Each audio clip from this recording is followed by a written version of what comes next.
12টি রাশির কে কি কারণে শিবরাত্রিকে শিবের কৃপা পেতে চান? মেষ রাশির জাতক জাতিকারা শিবলিঙ্গে রক্তকরবী ফুল ও রক্তচন্দন নিবেদন করুন। পথ কুকুরদের খাবার দিন। সম্ভব হলে শিবাষ্টক স্তোত্রম পাঠ করুন শিবরাত্রিতে। বৃষ রাশিতে শিবলিঙ্গে শ্বেত চন্দন নিবেদন করুন। 21টি বেলপাতাতে চন্দন দিয়ে নমঃ শিবায় বলে লিঙ্গে বেলপাতা নিবেদন করুন। সম্ভব হলে শিব চালিসা পাঠ করুন। মিথুন রাশির লোকরা 7টি যে কোনো সাদা ফুল নিবেদন করুন। শিব স্তোত্র পাঠ করুন। কর্কট রাশির জাতক জাতিকারা শিবলিঙ্গে দেশি গরুর দুধ নিবেদন করুন। প্যাকেট দুধ নয়, গোমাতার সেবা করুন।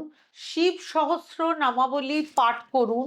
সিংহ রাশির জাতক জাতিকারা শিবলিঙ্গে শ্বেত চন্দনে অভিষেক করুন।